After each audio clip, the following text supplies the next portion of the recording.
It's WrestlePod, the Troopany Show, with your host, James Troopany.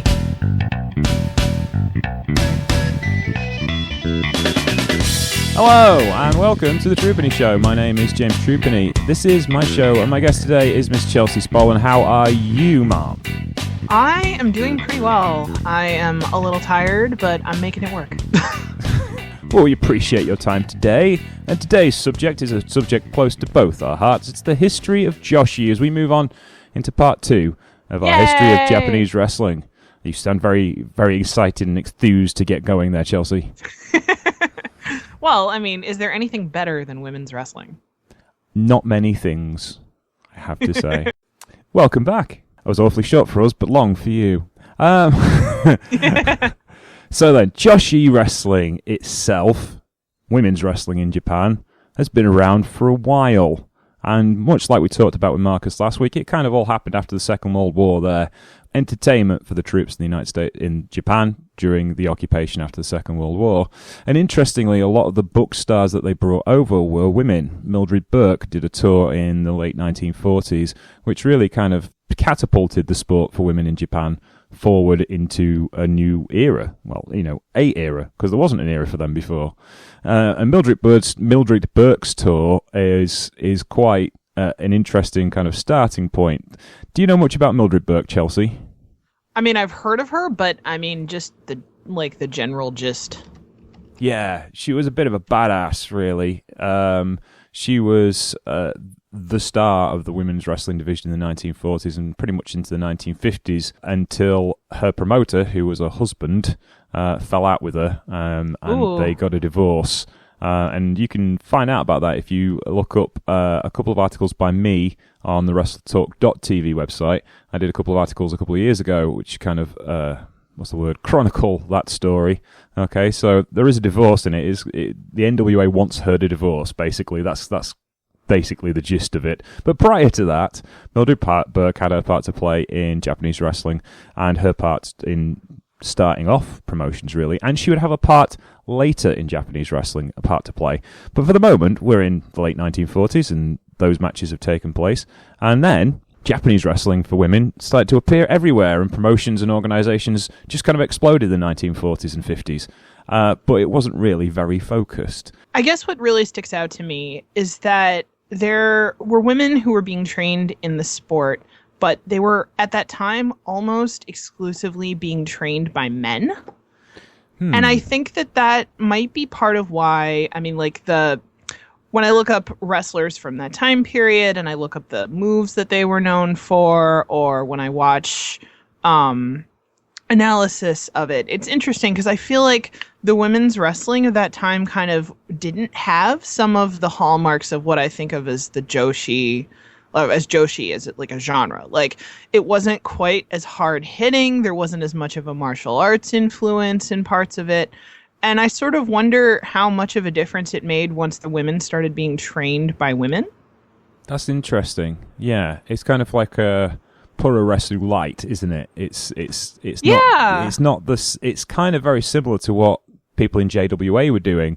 And as me and Marcus discussed last week, it was a very Americanized style, not as much of a martial art as you would see later in pro wrestling, and much more of an entertainment style. Not to say that these ladies weren't tough, or the male wrestlers in JWA weren't tough, but they were certainly, it wasn't as risky, was it? It wasn't. And what's interesting to me about that is that, I mean, I guess this really isn't that surprising.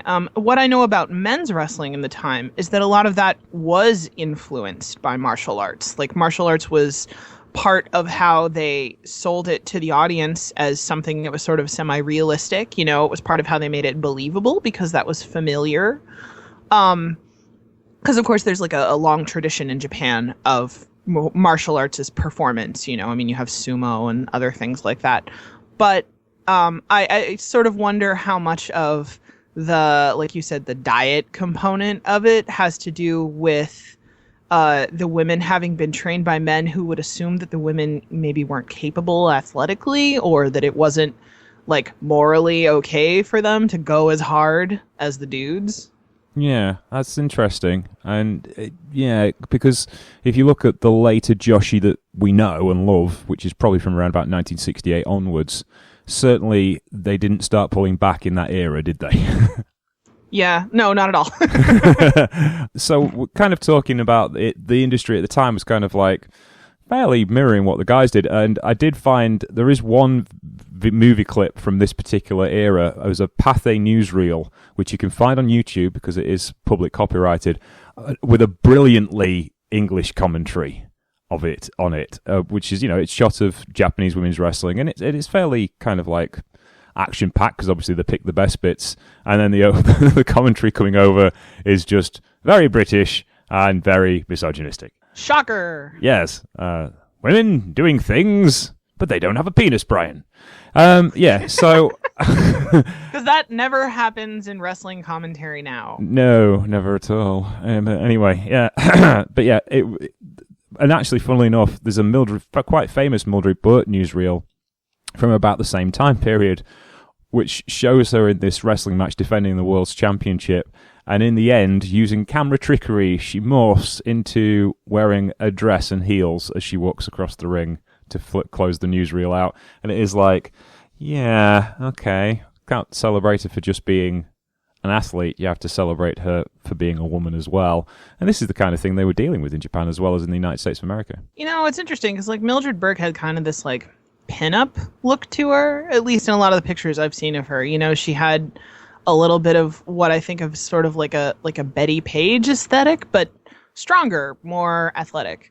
Yeah. And yeah, she wasn't able to do what she did without that, from everything I understand about the time period. Yeah, she was a badass shooter. Her arms are bigger than mine.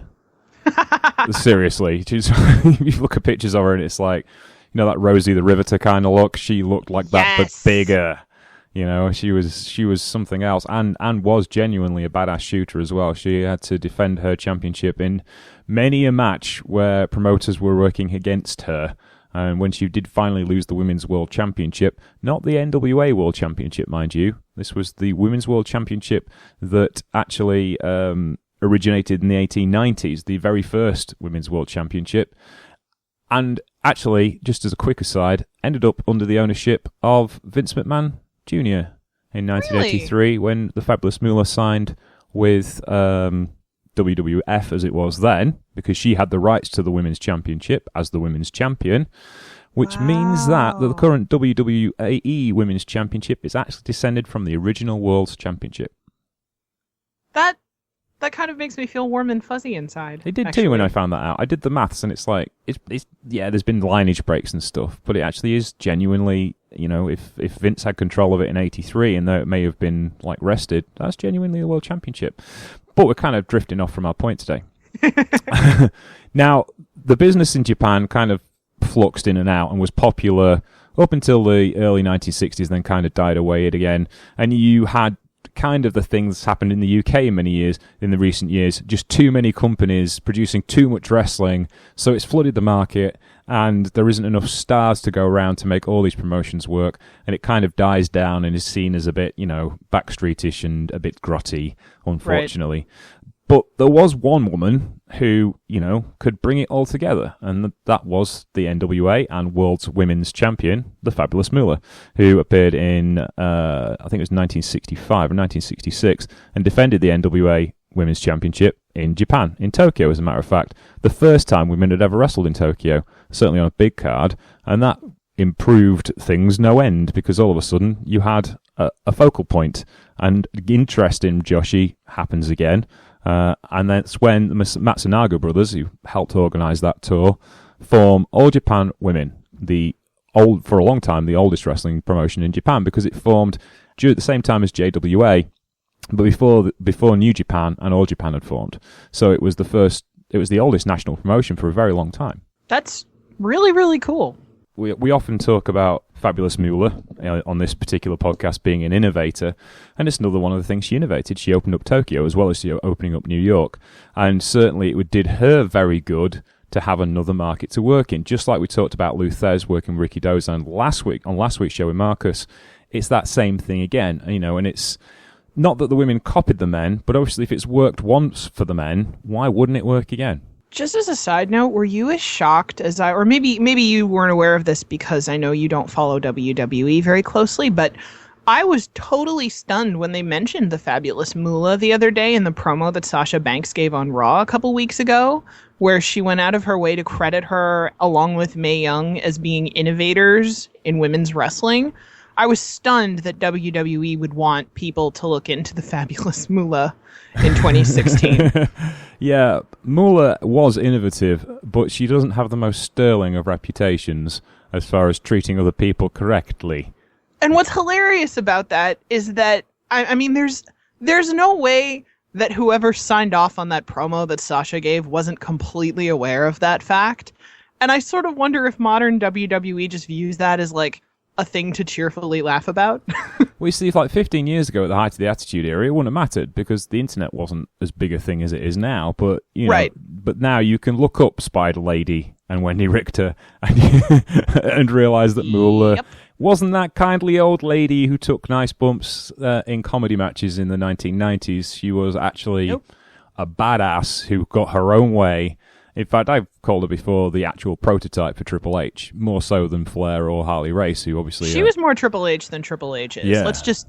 She did what he did in terms of her own politicking, but better, more efficiently than he does it, which is saying something. Yeah, she was on top of the business for 30 years and buried people left, and she right, didn't and marry centre. anybody to do it. No. And she had her own training centre, which was an idea she got from Japan. And she controlled every wrestler on the North American circuit for a long period of time. So, you know, going to Japan for her was a very sensible thing, because if she controls the North American circuit, then she controls everyone who works in the Japan as well. That's pretty impressive. Yeah, she was a piece of work, wasn't she? Anyway, moving on. All Japan Women was formed in 1968 by the Matsunaga brothers, who had investors and organisers of that Moolah tour, and they put together the All Japan Women's Organisation. And funnily enough, speaking of marriages and family ties and a bit of nepotism, if you actually look at the All Japan Women's roster of the early 1970s, they all are either married to or related to a Matsunaga brother in one way or another. But they had wow, I didn't realize that. Yeah, they had to start somewhere, though. So, yeah, I think that's fair enough, really. But yeah, they started off in 1968, and then by 1973, they had TV coverage from Fuji TV. And also, the really big thing was they got into Budokan Hall, which was a massive deal for Japanese wrestling companies, because that meant you could make serious money, because it was the big hall, 10,000-seater. They could really do a good job of organising big shows. And the fact that an all-women's promotion could fill a 10,000-seater hall in the 1970s is quite phenomenal, really. Yeah.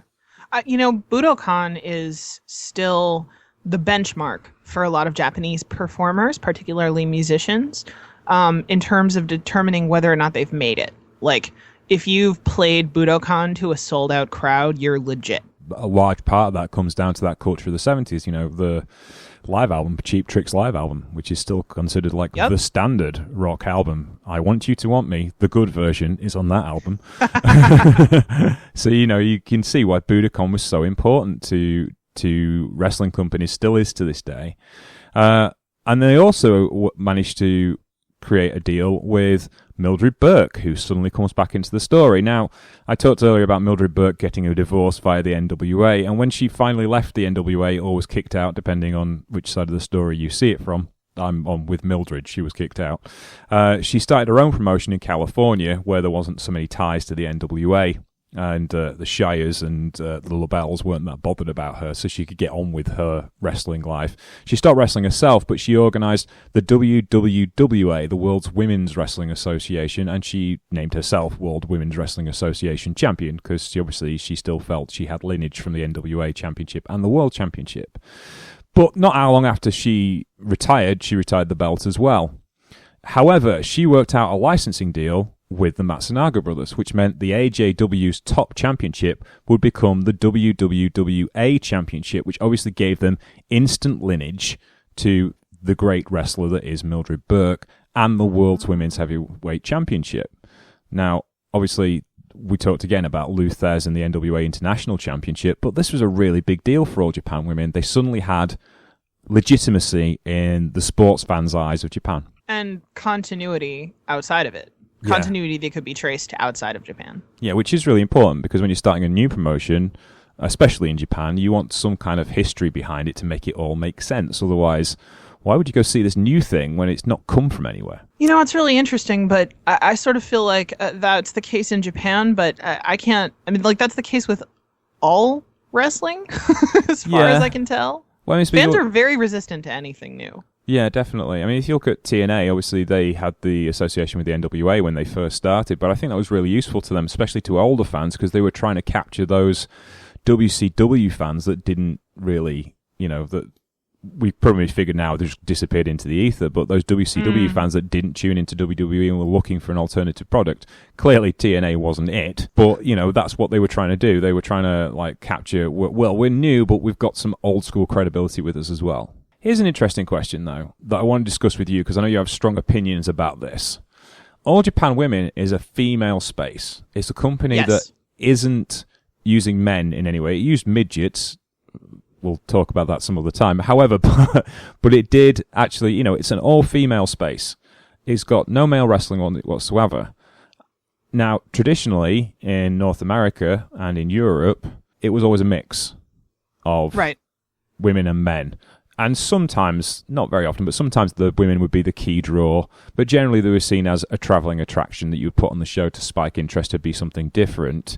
Right. But it wasn't, it was always a mixed presentation. Whereas in Japan, they went with this idea of a female space. I've kind of pondered about this, and I think it was actually very good that they went with a female space in the long run. But I was wondering your thoughts on why would they start like that? That's a really interesting question. So... First of all, I feel like you were calling it a female space, and I don't totally disagree. The presentation of the product as a female space. I feel like it's important to note that there were a lot of male executives involved also. Like, it's a female space in terms of what the audience is actually looking at when they are going to shows and watching it on TV. But the behind-the-scenes politics of it are not a female space. And that are not just a female space.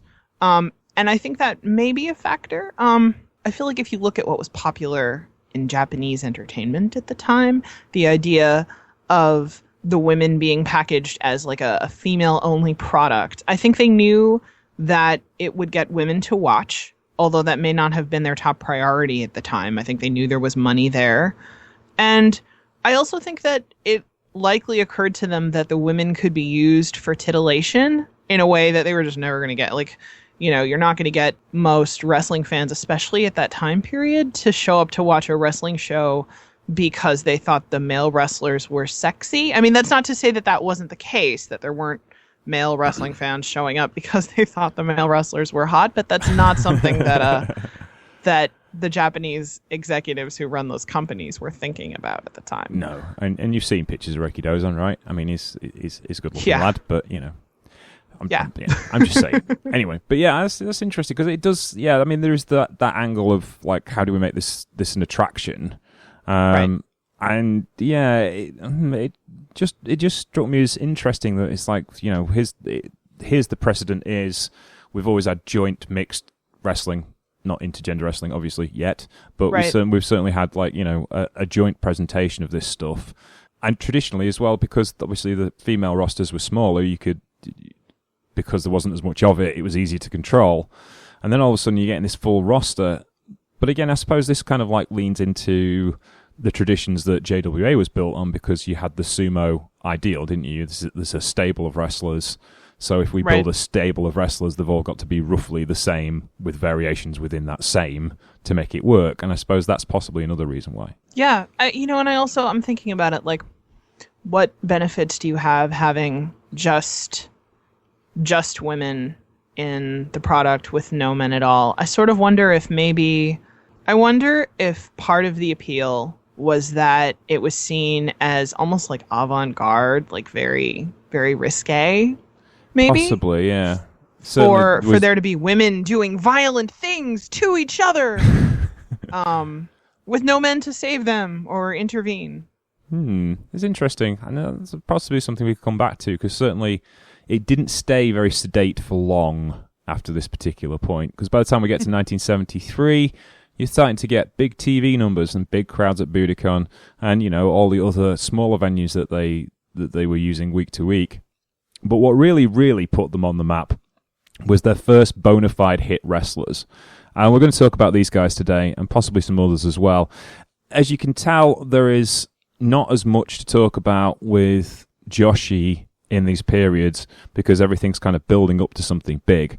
And the something big ended up being the beauty pair, Maki Ueda and Jackie Sato, who were an absolute sensation in the mid-1970s. And they were the mold for how All Japan Women would present pro wrestlers for the next 20 years. And it worked almost every time.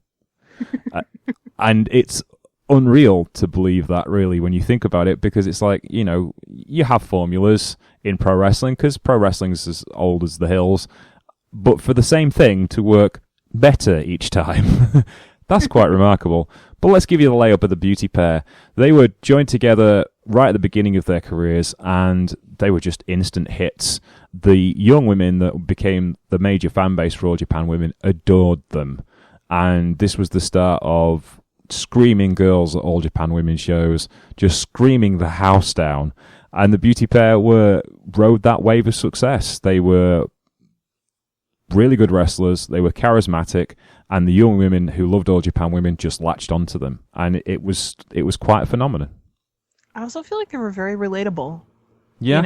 Mm-hmm. Like, I look at some of the wrestling that happened in Japan, even just like 10 or 15 years later. And you see that sort of, like the closer you get to the 80s, basically, and once the 80s begins, you see this sort of like very ostentatious, over the top, everybody has to be larger than life and a monster. And the beauty pair are the opposite of that. Like, they look like regular girls. They're both very athletic and they're good wrestlers, but they have, more normal presentation in terms of like, there's nothing sold to you about them as, oh, this one particular character has this quality that only she has. It was more, I think that may have been part of why girls gravitated to them so much, because it's sort of like the power fantasy of like, oh, here are these ordinary people doing extraordinary things. She looks like me. I could have her haircut. I could dress the way she dresses, but she's, doing a power bomb to her opponent and knocking her out and winning with a pinfall. And that's really cool. That makes me feel more powerful when I watch it. It's the Daniel Bryan thing, isn't it? Daniel Bryan's an ordinary guy who just happens to be brilliant at this one thing. You say Daniel Bryan. I was going to say Bayley. Ah, yes.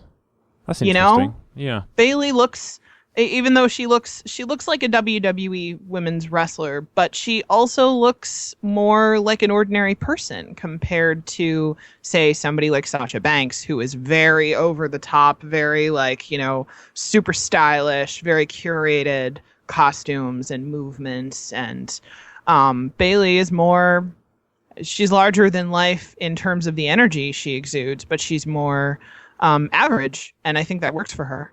Yeah, I think that's true. The beauty pair certainly did transcend Japanese culture, and we see a lot of crossover into the mainstream with them. One of the things that they crossed over into was pop music, and they were the first of the AJW wrestlers to have their own pop record. And Chelsea listened to it earlier. Your Crapsule review, Chelsea? It's laughably terrible, but to be fair, so were most fad pop records at the time. Like, this was the era of Pink Lady.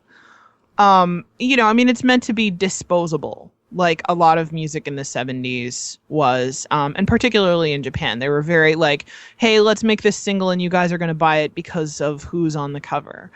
It was also interesting to me that on the cover of their album, if the pictures I found are accurate, it has their name and it has the two of them wearing just like ordinary t-shirts and jeans, just hanging out. Yeah. And to me, that was sort of where like the like every girl appeal kind of kicked in. I mean, they look cool, but they also look like they could live next door to you. Yeah, this is the land of the awkward photo shoot happens after this with a lot of women's wrestlers. I did when I did my presentation in Wales earlier in this year. I was searching through pictures for the presentation aspect to have something to look at whilst I'm speaking, and there were some really awfully awkward photo shoots done in the 1980s and 1970s for Joshi wrestlers. But yeah, you're right. It does strike me as like they're not put up as necessarily these great beauties. Are not appealing necessarily to the male gaze, but certainly more to the female ideal of like just ordinary people. Yeah, I mean, I think they're appealing to the male gaze some because mostly they wrestled in bathing suits, but the or at least they look like bathing suits and not like traditional leotards. They are bathing suits, yes. Yeah, but the bathing suits are mostly one pieces also. And I mean, I know there was a fair amount of titillation in the 70s, you know, basically the further you go forward in time, the more skin you have showing. But I still found that really interesting. I was actually really surprised at how covered up they were because I just subconsciously assumed, and gosh, this says a whole lot about women's wrestling, I subconsciously assumed that for them to have been so popular, they would have to be more risque. No, they didn't. That was kind of like the standard kind of Japanese women's wrestler look from around about 1953 till around about 1984, when Lycra became readily available and you could make costumes out of things that just didn't, you know, Lycra swimsuits are like the most practical thing to wear in a wrestling match because it's tight fitting and it's easy to move around in.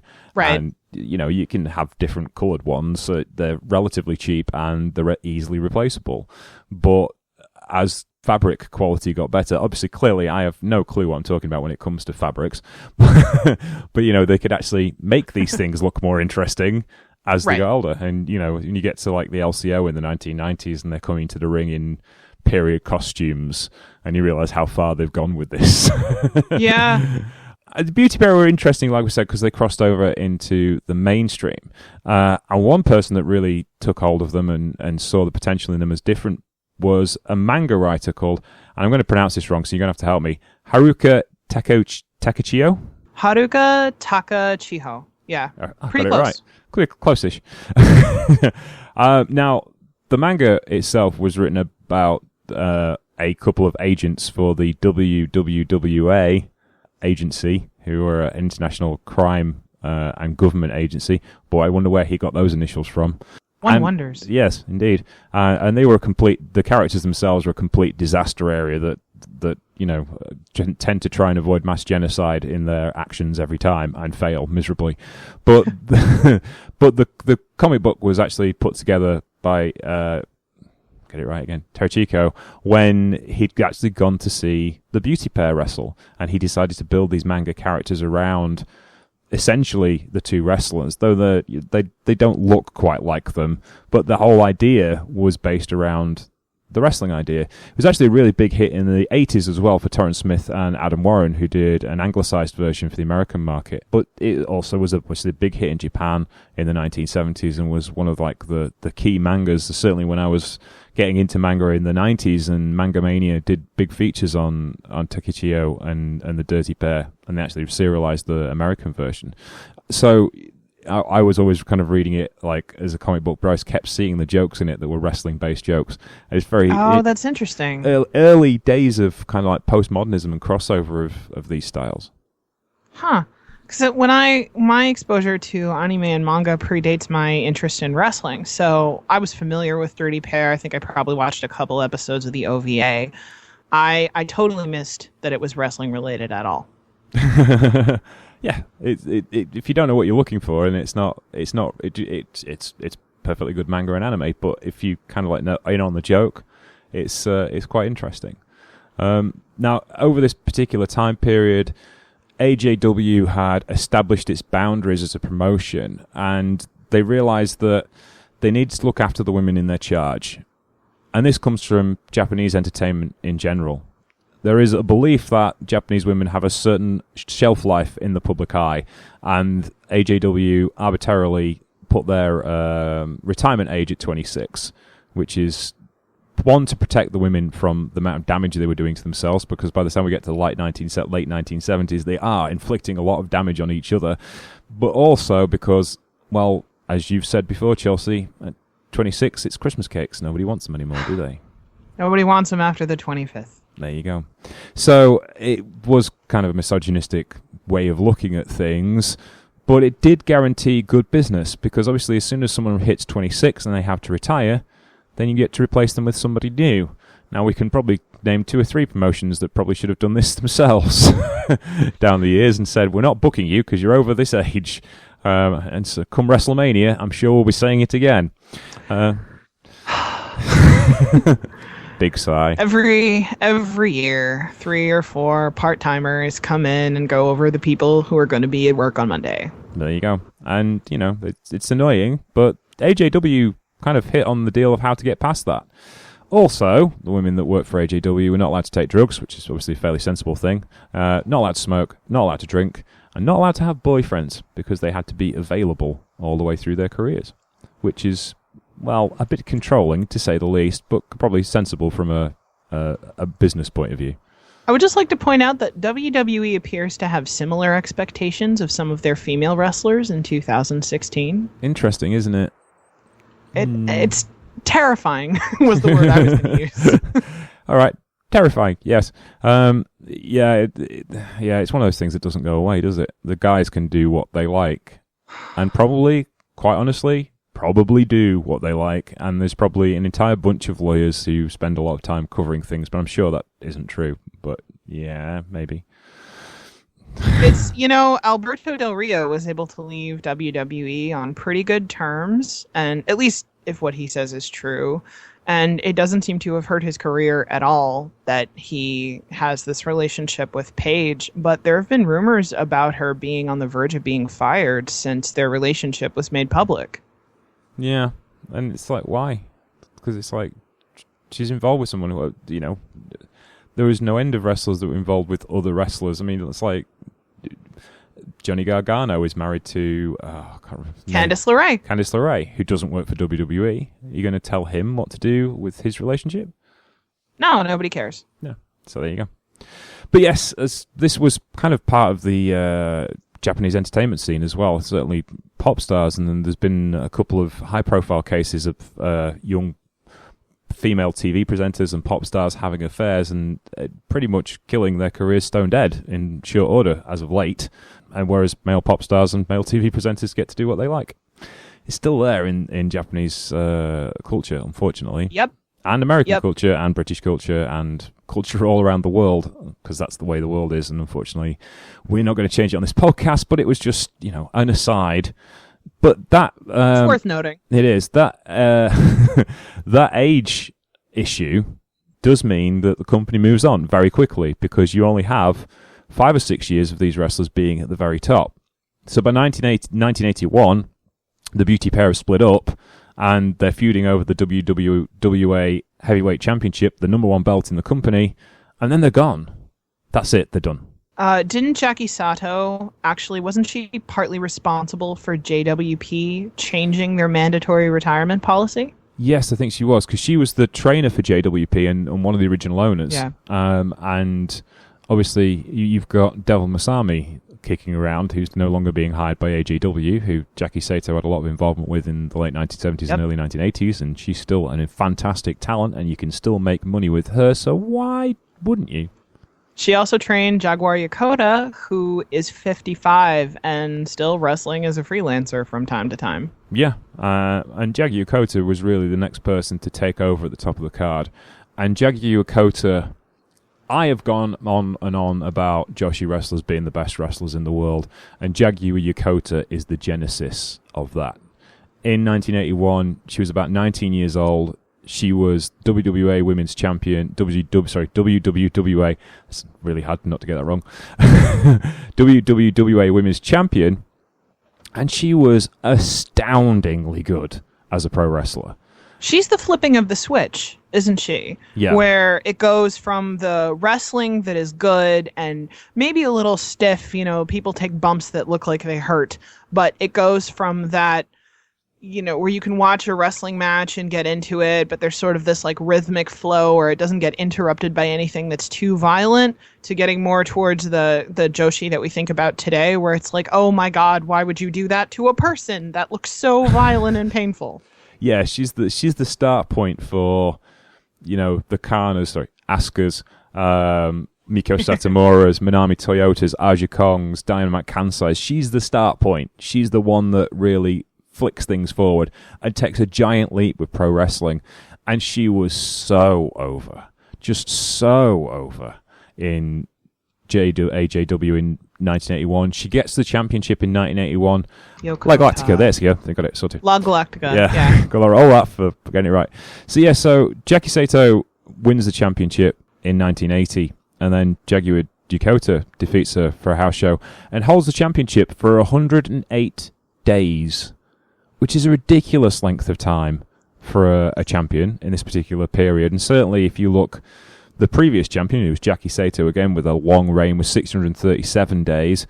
So she's really, the promoters really do believe in her at this particular point in 1981, and she holds the championship till 1983 and then drops it to La Galactica in Kawasaki in a hair versus hair match, which is another one of the keynotes of Joshi wrestling, the Kamakiri match, which is the ultimate blow-off in Japanese wrestling. Is that the first hair versus hair match in Joshi? I don't think it's the first one, but it's certainly the first high-profile one that I come across. And it wasn't like if they get forward in the 90s, it's a full shaved head job. Right. But I get the feeling Jackie Yokota, she just had a short back and side. She just had a haircut, if you see what I mean, as opposed to bald. The match itself was pretty good actually, and Yokota was cheated out of it by Galactica's manager, who interfered when the ref wasn't looking, and Yokota ended up losing the championship because they were going to protect their top star, obviously. And she got a haircut, which meant massive heat when she came back to defeat Galactica for the championship 1 month later, in fact, in June. So, but Yokota was really the first superstar of AJW. She was the first single star who made it by being a singles wrestler. She was phenomenally good. People were talking about her in the same breath as Harley Race and Ric Flair, as far as Japanese fans were concerned. She was insanely good. In fact, later as she goes through her career, she really starts the birth of the Crush Girls and the development of them when she feuds with Lioness Asuka in 1985. Now, we're not going to talk too much about the Crush Girls today, but if I've got a recommended match for you to watch, it's Lioness Asuka versus Jaguar Yokota, because it's from 1985, because it is just phenomenal. And that's the first of the real knockdown, drag-out, proper hardcore wrestling matches that you expect from Joshi. And that's kind of the genesis moment of when you see that style that will dominate pro wrestling in Japan for the next 10 years, and certainly in AJW's case and Joshi's case. And there's some insane spots in that. At one point, Yokota lifts up Asuka for a suplex and just walks to the rope and dumps her outside the ring. Jesus. Yeah, it's just insane stuff. And they go really hard for 30 minutes. I think it's a time limit draw. It's insane, that match. Absolutely insane. The spots they were doing in 1985, there was absolutely nothing like it. And you consider the wrestling that was going on in the world at the time. You had Kerry Von Erich and Ric Flair, who were doing great things. You had a lot of, Flair was at his zenith. You had a lot of good stuff going on in the AWA. It leaves it all for dead in that match. It's just you can't believe that it's 1985 when you look at the video. It's literally 5 or 6 years ahead of its time. I would recommend you watch that. I'd also recommend you go back and watch the Beauty Pair, and you can see over a 9-year period how Joshi had developed in such a short period of time as well. Yeah, it's amazing to me always as a fan how quickly everything moves in wrestling, but particularly women's wrestling. Yeah. And I don't know, I wonder if maybe because there's so much pushing against the dam of misogyny and patriarchy holding women back. And this isn't just in Japan. This is like all women's wrestling. The women always have to work so hard to prove that they have a right to be there and that they have a right to entertain you. And the ones that break through often are so talented and find a way to transcend whatever's been done in the medium. And consequently, you have these people who carry the momentum very far forward, and things change so fast. Yeah, it's... And I don't know, maybe it is because you've got... I think part of the reason is, but certainly with Joshi, and maybe less to an extent other North American wrestling companies, the women you have involved have a short window for success, either by design, as in the case of AJW, or by choice because they want to start families, or by convention because you're not classically beautiful there anymore, so therefore you shouldn't be on television, which is a horrible thing to say, but we know that happens. And yes, it does. I wonder if because you've got this finite amount of time, they put more effort into what they're trying to do, because their career is only likely to be 10 to 15 years, where the guys' careers is likely to be 15 to 25 years. Right. Well, part of that is that the guys, they make space for the guys, even when the guys are past their athletic prime. Yeah. And they don't really, or they did not like to make space for their women. That seems to be less the case now. Anami Toyota's still going. Yeah. I'm coming to the UK soon, so I understand. So there you go. And still having great matches. Aja Kong, 30th anniversary this year, and had an absolutely classic match with Miko Satomura in June. Or it's early this year. So I just find it fascinating that you're right, that the speed that they go at individually, but the speed of evolution of women's wrestling is quite remarkable. Now, if we also look at the other stars of this particular era, one name that sticks out is Monster Ripper. And Monster Ripper is a name that you will not be familiar with if you've never followed anything to do with Japanese women's wrestling before. You will know Bertha Faye, who was WWE wrestler in the 1990s, who had a big long series with Medusa Maselli, or Alundra Bays, as she was known in her WWF days. And Bertha Faye started wrestling in the 1970s for All Japan Women, and she was trained by Mildred Burke, and also she trained in Stampede with Stu Hart there, up in Calgary, Alberta, Canada.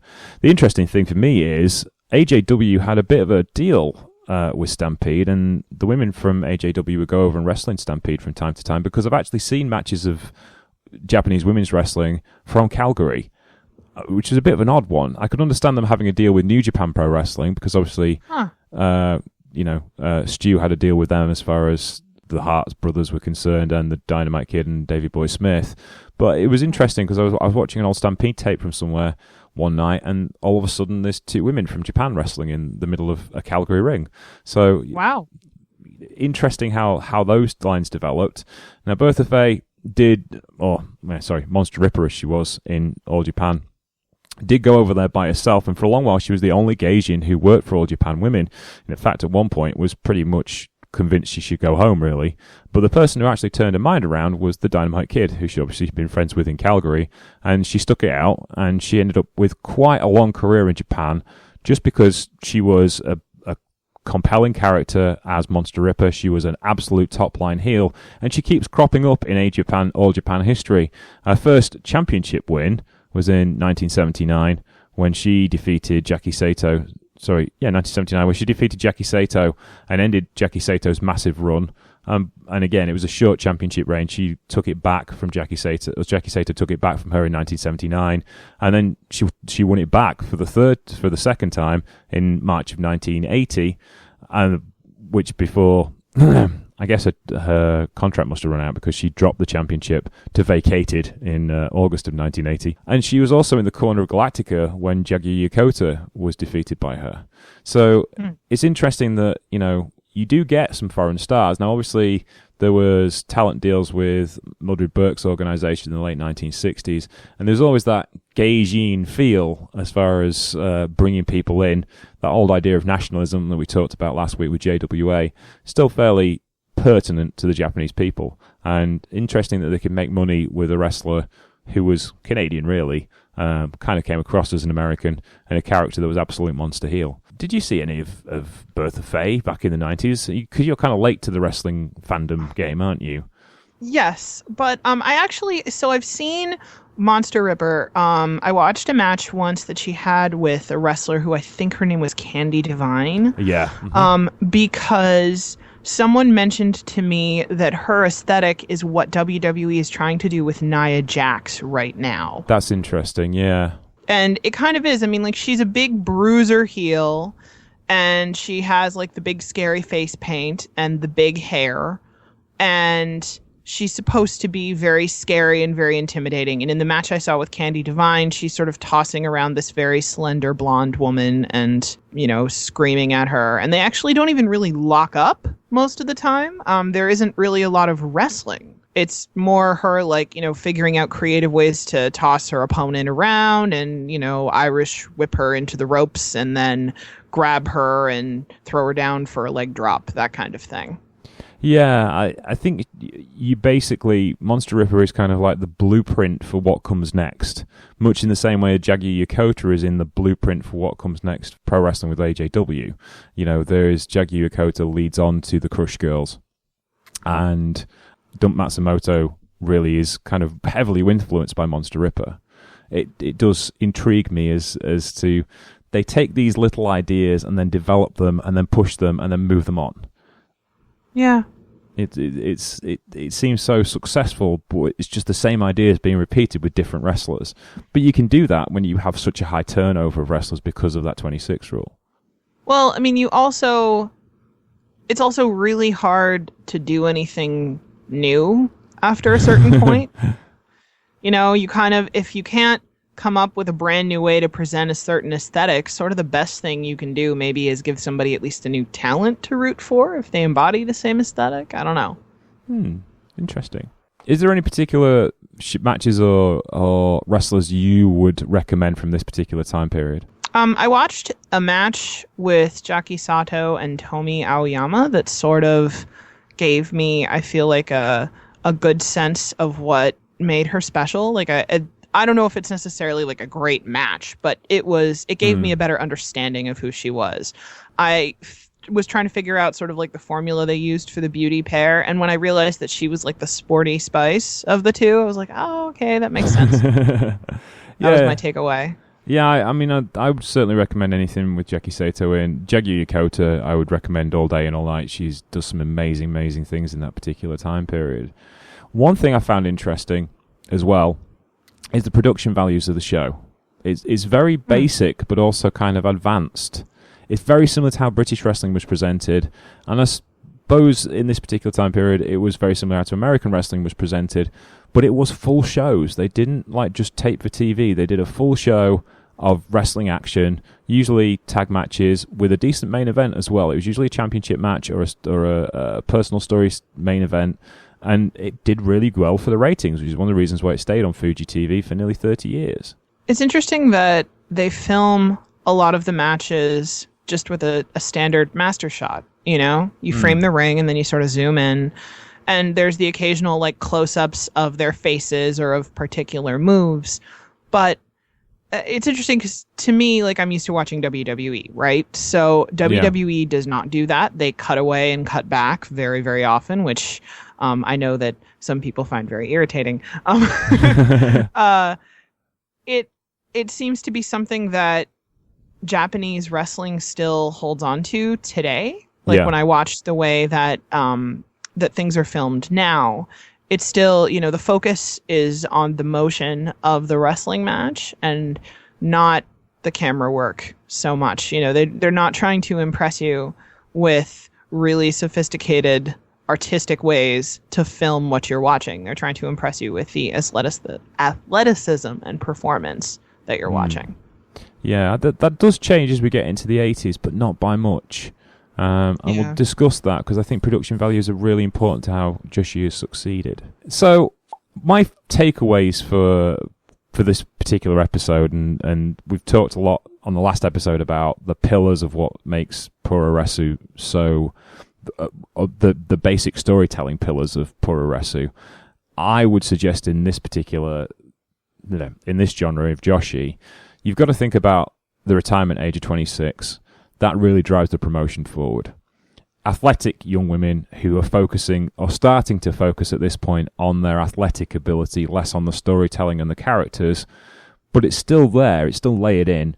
And also, I think as well, just this female space that you're seeing presented in front of you, it's so different to everything else that was around in pro wrestling at the time. It still seems very fresh and original Even watching it now, I mean, the presentation is dated, but watching it now, I can see why it would be revolutionary at the time. It's not hard to see that those elements are there.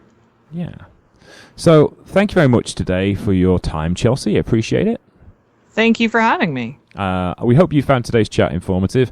Our next chat about Japanese pro wrestling history will focus on New Japan Pro Wrestling and Antonio Inoki's founding of the company and the birth of Strong Style, which will be in a couple of weeks' time, because we've got some business to attend to. It has been New Japan Destruction today, and also soon we have Bound for Glory. So we will have to discuss between Marcus and Alex who goes first and how we do that. We'll get those recorded this week and be up for next week's show. But I'll leave that as a surprise to who gets there first. Have a great week. Thank you very much for listening. You can follow Chelsea at Chelsea Comics on Twitter and at shoulders_up for shouldersup.net, I believe. Yes, that's correct. You can follow me at Sheriff Lone Star on Twitter. Thank you very much for listening, and please listen to the other shows on the Wrestle Talk Podcast Network, The Squash and The Finn Martin Report, and don't forget to join us on Wrestle Plus. Take care, and we'll see you next week.